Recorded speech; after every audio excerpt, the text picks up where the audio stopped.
Hoje em dia se tornou muito comum a frase de que tal pessoa gostaria de ter ou parece ter uma vida de conto de fada. E muito disso se deve por causa dos filmes da Disney, que trazem uma versão bem mais amena e suave de certas situações. Embora existam algumas histórias que ainda hoje em dia são um pouco estranhas. Só que a verdade é que os contos de fadas reais eram ainda piores do que o que a gente conhece hoje. Essas histórias eram carregadas por um teor muito sinistro, cheios de violência, crueldade e muita pobreza. Essas histórias eram um reflexo bizarro da realidade daquela época, e nesse vídeo nós vamos nos aventurar pelas origens dessas histórias e descobrir o lado sinistro dos contos de fada. É você, Satanás? Oi, eu sou o Raoni Soares, e honestamente eu nunca fui muito ligado nas produções da Disney, e inclusive foram poucos os clássicos que eu realmente assisti. Oxente. Mas se teve uma fonte de contos de fada que eu consumi muito, foi o Teatro dos Contos de Fadas que passava na TV Cultura, e que eu amava e continuo amando demais até hoje. E lá nós também víamos versões muito sinistras e assustadoras dessas histórias. Só que se pararmos pra pensar, as histórias que o Teatro do Conto de Fada trazia era muito mais próxima das histórias reais do que as versões da Disney. O que, como eu já falei antes, isso não impede que algumas histórias da Disney continuem sendo estranhas ainda hoje. Porque se pararmos para pensar em como a Bela e a Fera endossa a síndrome do Estocolmo, talvez isso torne essa história um pouco mais bizarra do que a linda história de amor da donzela que libertou seu amado de uma maldição antiga. As histórias que a gente conhece hoje em dia como contos de fadas teve suas origens na cultura céltica, porque lá as fadas eram vistas como criaturas fantásticas que tinham grande importância para esse povo. Só que naquela época as histórias eram contadas de pais para filhos e nada disso era registrado, e menos ainda era algo que tinha foco em crianças. A primeira coletânea focada para esse público infantil surgiu lá na França no século XVII. Essa coletânea foi organizada pelo poeta e advogado Charles Perrault, que fez com que a partir daquele momento a literatura infantil passasse a ser reconhecida como um gênero literário. Só que na verdade esse tipo de literatura só foi começar a ficar realmente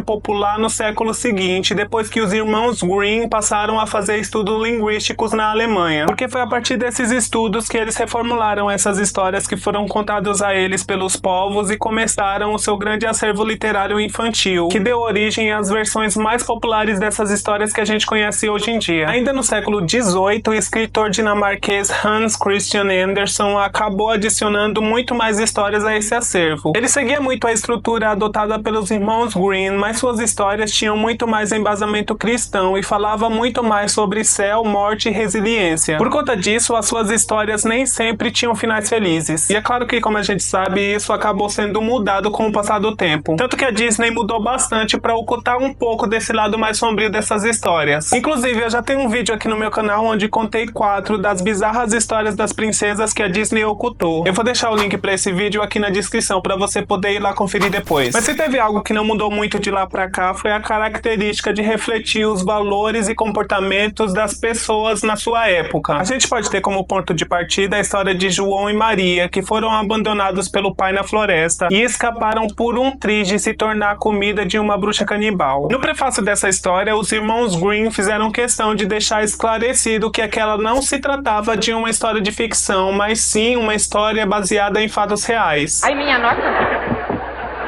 Isso porque essa história era o principal reflexo da realidade da época. Porque sim, infelizmente o canibalismo, que se tornou algo bem recorrente nessas histórias, foi algo que realmente assolou a Europa, principalmente nos períodos das grandes crises. Porque nessa época a pobreza e a fome era vista por todos os lados. Isso foi inclusive comprovado por antropólogos que acharam vestígios de sangue humano nas panelas da época. E eles acharam também ossos humanos com marca de dentes que eram muito parecidas com as marcas deixadas nos ossos animais. Ai, meu Deus! Fora as fezes fossilizadas que também foram achadas e traziam rastros desse tipo de consumo.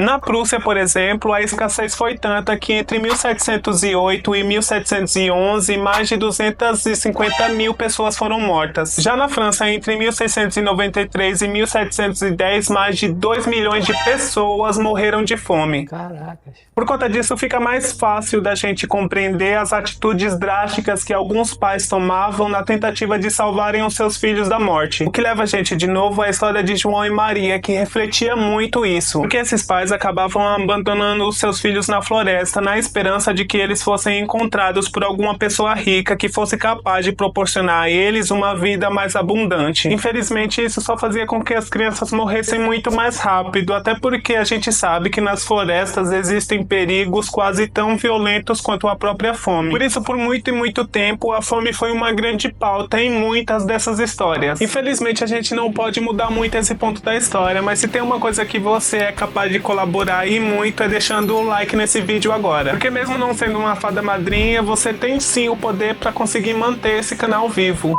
Outro ponto que a história de João e Maria, assim como muitas outras, como foi o caso da Cinderela e da Branca de Neve, por exemplo, falava muito sobre a mortalidade materna na hora do parto. Naquela época, infelizmente, existiam milhões de órfãos que eram criados por mulheres que não eram suas mães biológicas, que a gente bem sabe que não é um demérito, mas na França, no século XVIII, quase 80% dos homens casavam pela segunda vez depois da morte das suas primeiras esposas no parto. Isso tornou as madrastas as vilãs mais recorrentes e favoritas nos contos infantis. Isso leva a gente ao fato de que essas mulheres sempre eram retratadas como malévolas ou ruins, porque infelizmente nessa época essas mulheres nem sempre eram afetuosas e nem sempre se preocupavam com o bem-estar dessas crianças. Antes eu mencionei a história da Bela e a Fera, mas se tem uma conexão que essa história estabelecia com a realidade é que na Europa dos séculos passados era muito comum que moças fossem obrigadas a se prender a casamentos arranjados. A Bela e a Fera é uma clara reflexão a esse tipo de casamento que era arranjado por interesses políticos, econômicos e sociais, e muitas vezes faziam com que essas jovens se vissem presas a homens extremamente mais velhos e monstruosos, sem que elas pudessem ter qualquer tipo de escolha ou vontade própria. Existiam mulheres que eram cedidas até a partir dos 12 anos de idade em troca de uma aliança política entre reinos vizinhos. Chama a polícia! Isso porque para esses reis era bem mais prático presentear os seus inimigos com suas filhas do que entrar em guerra com eles. Quando isso acontecia, uma vez que se casavam, essas mulheres se tornavam posse desses homens, passando a ter uma única obrigação de servir e obedecer ao seu marido. Nessa época, é claro, bater nas suas esposas não era visto algo como um crime, pelo menos até os séculos 8 e 9 depois de Cristo. Para você ter uma ideia, nessa época os maridos tinham até o direito de matarem as suas esposas caso existisse alguma desavença. Por mais que essas histórias hoje em dia sejam vistas como algo completamente bizarro e impactante, a gente sabe que ela se tornou um marco na nossa existência. E de novo, muito graças à Disney, que fez as suas próprias versões dessas histórias para fazer com que elas não ficassem esquecidas no nosso passado. Além, é claro, do motivo principal que a gente já sabe qual é. E eu acho que algo que nunca vai deixar de ser estranho é a gente pensar que tudo isso se originou de acontecimentos que realmente aconteceram na vida real. E por mais que sejam historinhas para crianças, continua sendo extremamente